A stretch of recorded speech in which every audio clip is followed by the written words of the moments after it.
ছেড়ে দিলেই তো ছেড়ে দেওয়া যায়, থেকে যাওয়াটাই তো কঠিন। একটা বছর যাচ্ছে, একটা করে কাছের মানুষ কমে যাচ্ছে জীবন থেকে। আগের বছর যে প্রথম নিউ ইয়ারে শুভেচ্ছা জানিয়েছিল, এবছর সে আর নেই। কেউ বা নিজের ইচ্ছেই সরে গেছে লক্ষ যোজন দূরে। কেউ যেতে বাধ্য হয়েছে অনিচ্ছা সত্ত্বেও, জীবন বাধ্য করেছে তাকে।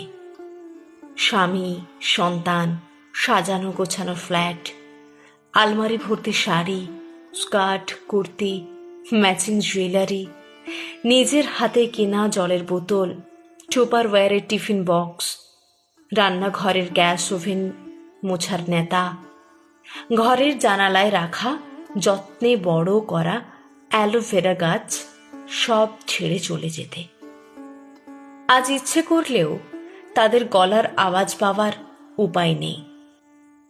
মনে আছে যখন বাবা বেঁচে ছিলেন, তখন সন্ধ্যায় অফিস থেকে ফিরে কিছুক্ষণ বাবার কাছে বসে যখন উঠে চলে আসতাম, তখন বাবা বলতেন, আর একটু বস না, আর চেয়ে থাকতেন আমার চলে যাওয়ার দিকে।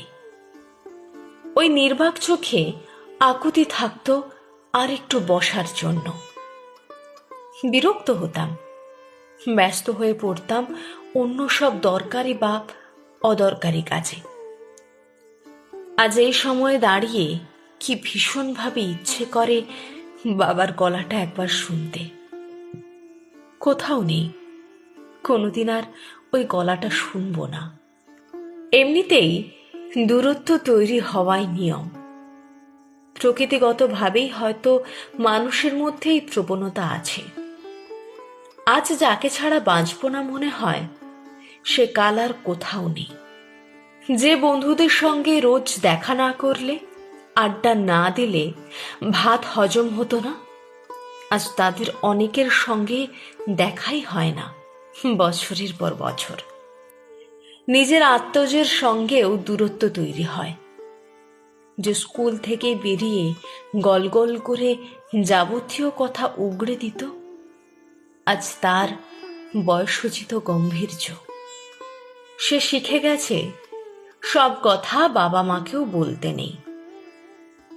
যারা সব চাওয়া পাওয়ার বাইরে চলে গেছে, তাদের আর ফিরিয়ে আনতে পারবো না কোনো মতেই।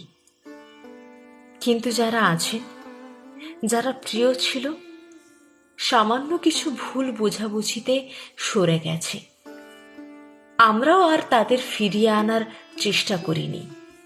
পড়ে থাকা জীবনে শেষ কটা দিনের আলোয় তাদের ফিরিয়ে আনার চেষ্টাটুকু করি।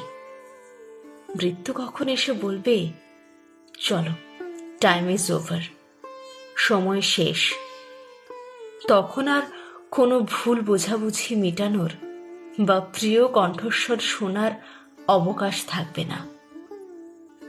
যে কদিন আছে, গল্পে, ভালোবাসায়, উদারতায়, সহানুভূতিতে দল বেঁধে ভ্রমণে ভালো থাকবেন সকলে, সকলকে নিয়ে।